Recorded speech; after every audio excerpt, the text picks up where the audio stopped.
নমস্কার বন্ধুরা, আজকে এঁচড় দেখাবো রান্না করে নিরামিষভাবে। এবার দেখতে থাকো।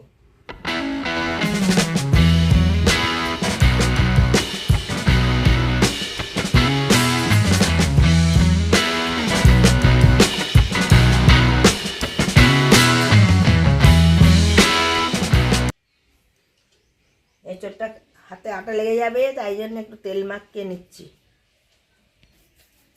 মানে এরকম হাতে একটু তেল মাখিয়ে নিবা, তাহলে আর হাতে আটা লাগবে না। এইবার আমি লম্বাভাবে কেটে নেব।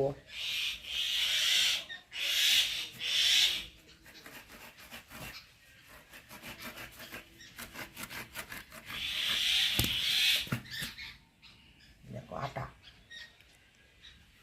ভেতরটা দারুণ লাগছে, একদম কচি এঁচড়। এখন নতুন এঁচড় দম খেতে খুব ভালো লাগে, তরকারি।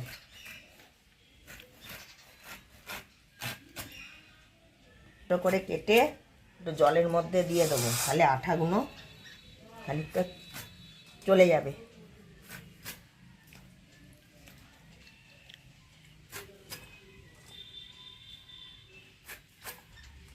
এইভাবে আটাগুলোকে একটু জলের মধ্যে দিয়ে দিলে হাতে অত লাগবে না। ছোট ছোট করে নিয়ে ছাড়িয়ে নেব। এঁচড়টা শক্ত, আমাদের এঁচড় ছিল কি সুন্দর, বাজার থেকে আনা বাসি জিনিস।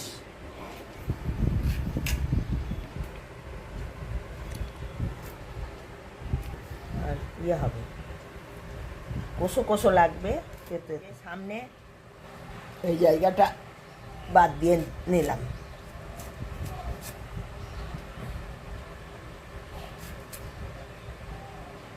এবার এইভাবে ছোট ছোট পিস পিস করতে হবে, ছোট ছোট পিস পিস করে এঁচড়গুলো ধুয়ে কুকারে দিলাম, সিদ্ধ হবে। এবার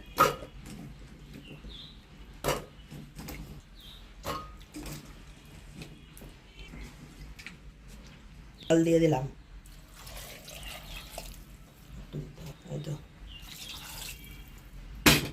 একটু লবণ দিয়ে দিই, বলে এঁচড়টা টেস্টি বেশি হয়।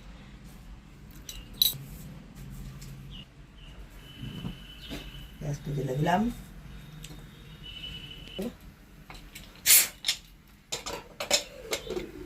কুকারটা এটা দিলাম, একটু সেদ্ধ হয়ে যাক ভালো করে। আদা, জিরে আর লঙ্কা আর এলাচ আর হচ্ছে দারচিনি আর লবঙ্গ একসাথে আমি বেটে নেব। বলে ফেলো, জ্বালা হয়ে গেছে।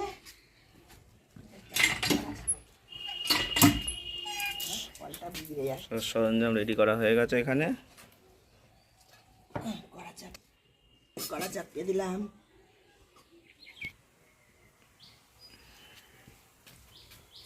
তেল দিলাম,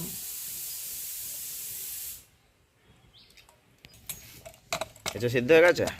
হ্যাঁ দেখি, হ্যাঁ দারুণ সিদ্ধ হয়েছে, সেন্টও বেরিয়ে গেছে, দারুণ সেন্ট বেরিয়েছে এঁচড়ের। সিদ্ধ হয়েছে। দেখো, ও কড়াটা তাড়তে দিই, আলুগুলো জল দেওয়া আছে, দুটো জিরে ফোড়ন দিলাম,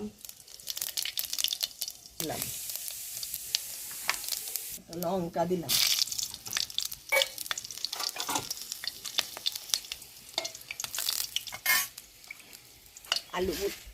আলুগুলো দিয়ে দিলাম,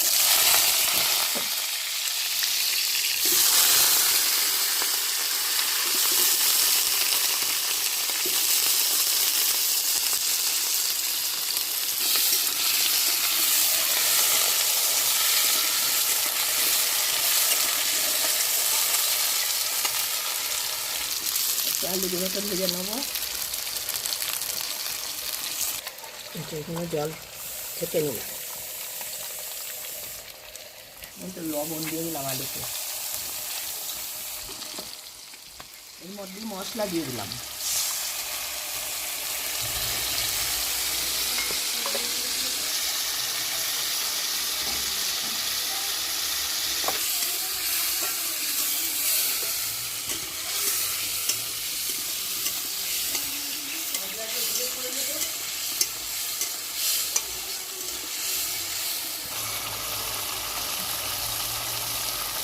চামচ হলুদ দিলাম, কাশ্মীরি গুঁড়ো দিলাম, 1 চামচ ধনিয়া পাউডার,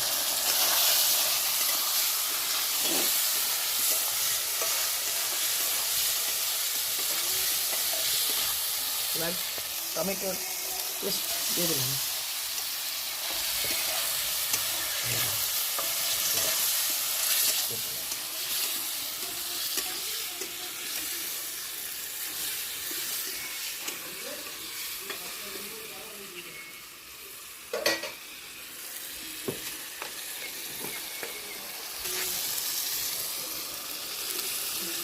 দু চামচ চিনি দিলাম।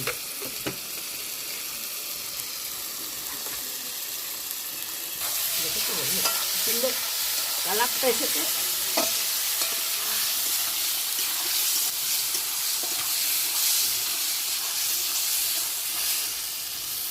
এবার আমি এঁচড়গুলো দিয়ে দেবো, আলুর সঙ্গে কষে নেব।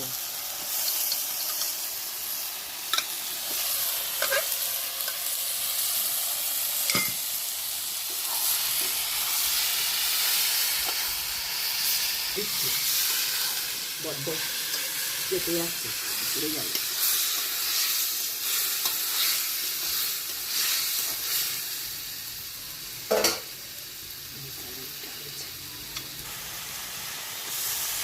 এই কষা হয়ে গেলে তখন টপ করে আগে তো বলতে হবে আমি খাবো।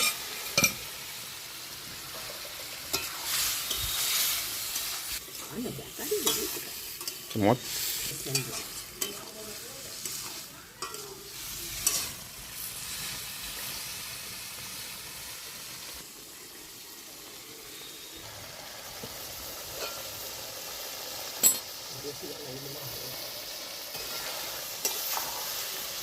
কষতে হবে, জলটা একটুখানি ইয়ে হবে, শুকনো শুকনো, তারপর জল দিতে হবে। হয়ে গেছে, জলটা মরে গেছে। এইবার জল দেবো, মশলার জল দিয়েছি, মশলা টশলা দিয়ে একদম পুরো মাখা মাখা হয়ে গেছে। দেখো এবার জল দিলাম, সেদ্ধ আছে। এবার ফুটবে, আলু সেদ্ধ হয়েছে, আলু হাফ সেদ্ধ হয়ে গেছে।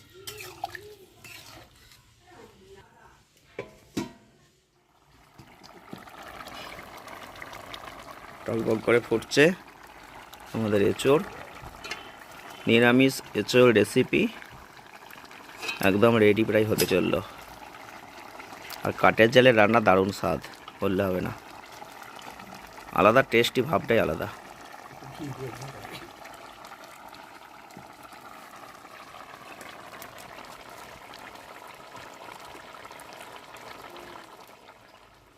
কাওয়া ঘি, গরম মশলা তাকেই দেওয়া হয়ে গেছে। মশলার সঙ্গে মাখা হয়ে গেছে। নিরামিষে একটু ঘি দিলে টেস্টি ভাবটা ভালো আসে। তরকারি রেডি, আপাতত হয়ে গেছে। ঢাললাম, এদিক দিয়ে ঢালি। দেখো বন্ধুরা, তরকারি রেডি, কেমন হয়েছে।